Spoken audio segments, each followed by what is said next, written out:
Halo teman-teman semuanya, welcome to Economic Talks podcast pada kali ini. Jadi, kali ini teman-teman sekalian, podcast kita itu kedatangan tamu yang jauh-jauh dari negeri ginseng. Dan ini dia tamunya. Halo, ini para pemuda-pemudi yang sangat hebat ya. Mungkin sebelum jauh pembicaraan kita, kalian bisa perkenalan diri dulu nih. Oke. Annyeong yarbun, jadi saya Kesia. Saya sekarang sedang melanjutkan studi saya di Korea Selatan. Jadi sekarang ini saya sedang mengobservasi mengenai ekonomi ya. Ya otomatis jurusan saya itu yang pastinya ekonomi. Nah sekarang di jurusan saya ini saya sedang membahas mengenai pendapatan per kapita. Halo Annyeong semua, perkenalkan nama saya Septian Rumopa. Saya juga berkuliah di Korea Selatan dan saya mengambil jurusan ekonomi. Dan sekarang kami akan mengobservasi tentang pendapatan per kapita bersama Keisha. Oke, sangat-sangat menarik ya, karena hampir sama juga nih dengan tema kita kali ini. Karena emang mungkin bagi orang-orang awam bakal bertanya, ngapain juga kita ngitung pendapatan per kapita setiap negara, atau bahkan kita harus mengobservasi langsung ke sana itu kayak gimana ya di zaman sekarang. Jadi sebelum dalam banget pembahasannya mengenai pendapatan per kapitanya, kita sharing-sharing dulu nih. Kan tadi saya tuh baru baca berita gitu ya, kalau ternyata Korea Selatan ini pernah menjadi negara miskin, dan sekarang tuh ternyata bahkan ngebuat orang-orang tuh nggak bisa ada ekspektasi atau kayak gambaran kalau Korea Selatan tuh miskinnya kayak gimana. Dan sekarang ternyata sudah berubah total banget ya, kayak di drama-drama yang mereka sering buat dan produksi gitu ya. Menurut kalian ya, sektor-sektor unggul apa sih yang dimiliki Korea Selatan yang sehingga tuh bisa buat perekonomian mereka tuh sangat wow di sini gitu ya? Coba. Ya, jadi yang seperti yang kita ketahui bersama, Korea Selatan itu terkenal banget dengan dunia hiburannya. Dari artis K-pop sampai drama-drama yang dibintangi oleh aktor dan aktris terkenal. Dalam drama-drama yang diproduksi, mereka juga sering banget masukin beberapa iklan dalam drama ataupun pementasan mereka. Salah satunya itu iklan dari handphone. Teknologi telepon genggam yang mereka punya juga sangat membantu perekonomian negara ginseng tersebut. Jadi, selain itu, teknologi telepon genggam, mereka juga pandai dalam membuat otomotif yang saat ini sudah sangat terkenal di seluruh negara. Terima kasih. Oke, jadi yang dikatakan Septian benar ya.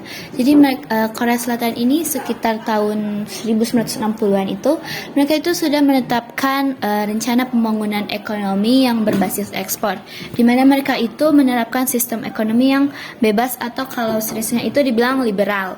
Jadi di Korea Selatan ini juga itu sangat terkenal dengan pendidikan yang ketat. Jadi mereka memanfaatkan sarana dari pendidikan sehingga dapat kayak menjadikan pendidikan itu salah satu bisa bilang kayak pertumbuhan yang dapat membuat ekonomi di Korea itu semakin berkembang. Jadi di pengusaha-pengusaha di Korea Selatan juga ini sangat membantu mengenai ekonomi di negara Korea Selatan, sehingga Korea Selatan ini dapat berkembang pesat ya.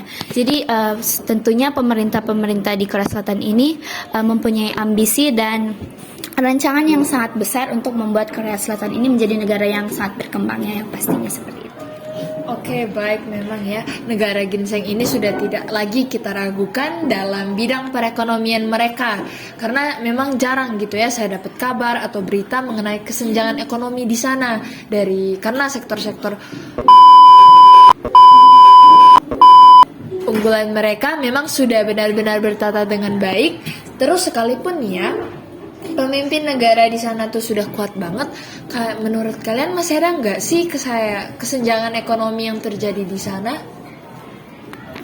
Ya, kalau menurut saya itu seperti yang saya sudah jelaskan tadi, Korea Selatan itu sudah mengatur perekonomian mereka dengan sangat baik.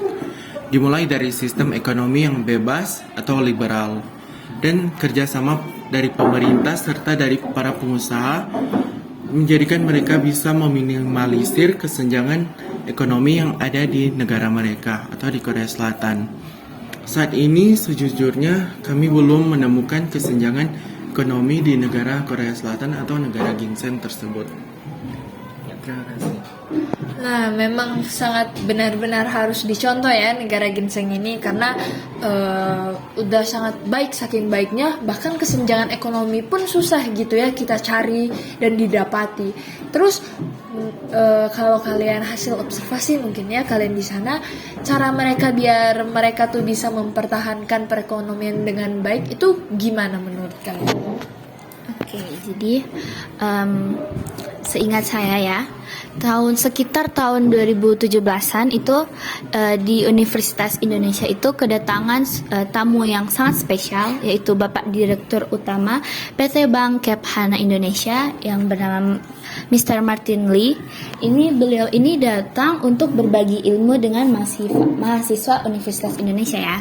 Nah, dalam kuliah umum yang bertajuk A Rise of Small Giant Development Stories of South Korea. Nah, dalam pemaparan materinya ini, Mr. Martin Lee ini memberikan 3 kunci utama mengenai kemajuan Korea Selatan yang sudah saya sampaikan sebelumnya tadi, yaitu sudah ada keinginan negara yang ingin maju yang sangat kuat dan punya visi misi dan tujuan yang sangat kuat, ya itu seperti itu. Jadi kehadiran pengusaha-pengusaha yang menopang perekonomian di Korsel ini merupakan salah satu contoh yang membuat ekonomi di Korea Selatan itu semakin berpesat ya, semakin berkembang pesat ya, seperti itu. Nah, Mr. Martin Lee mengatakan bahwa edukasi adalah cara paling baik dalam melakukan perbaikan ekonomi. Nah, karena keinginan tinggi untuk pendidikan ini juga yang menjadi salah satu faktor kemajuan di Korea Selatan. Ya, kalau menurut saya itu memang pemimpin negara juga sangat berpengaruh besar dari sebuah negara. Seorang pemimpin yang mempunyai visi, juga keinginan untuk maju melalui pendidikan, dan munculnya pengusaha-pengusaha muda dari negara sendiri adalah 3 kunci kesuksesan bagi negara ginseng tersebut dalam melaju di tengah kompetensi global saat ini. Oke, memang ya sudah sangat baik nih ya mungkin contoh-contoh, karena memang ternyata balik lagi itu mengenai edukasi ya, karena yang dikatakan tadi kata Mr. Martin Lee itu edukasi adalah cara paling baik dalam melakukan perbaikan ekonomi, karena balik lagi kita harus memperbaiki dulu SDM terlebih dahulu.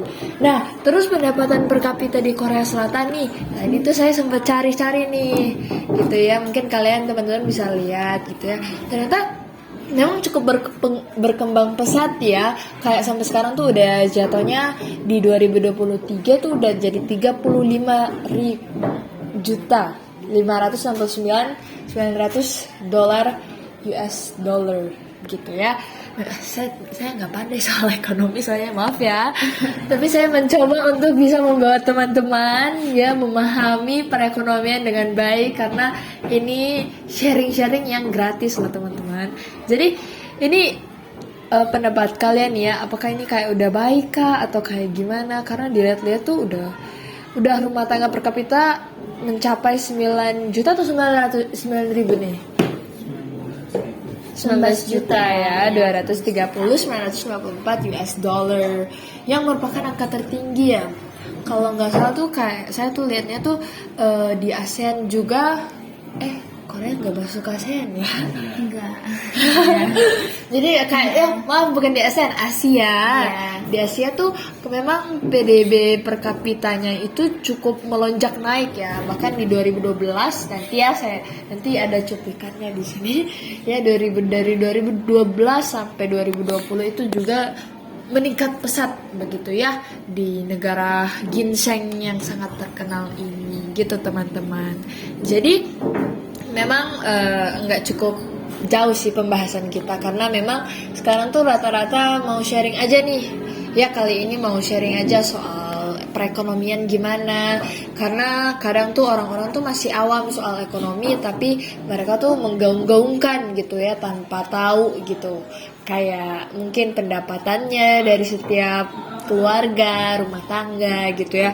Jadi mungkin ini pembelajaran dan juga ilmu baru mungkinnya buat teman-teman yang nonton, karena ini mungkin bisa terlihat simple tapi sebenarnya sangat berpengaruh banget guys di negara kita, apalagi kita ini penerus bangsa-bangsa kita ya menuju generasi emas 2045 nanti. Jadi sekiranya teman-teman sekalian tuh enggak bosan atau mungkin enggak menganggap sepele nih masalah-masalah perekonomian, karena dari ekonomi ini kita tuh dari negara berkembang bisa menjadi negara maju begitu ya.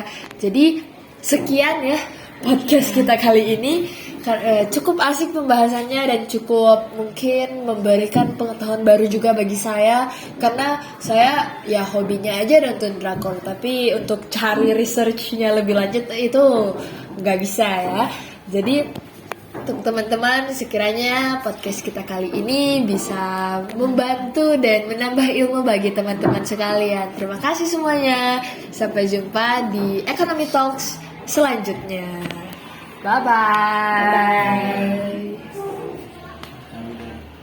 Kamsahamnida. 감사합니다.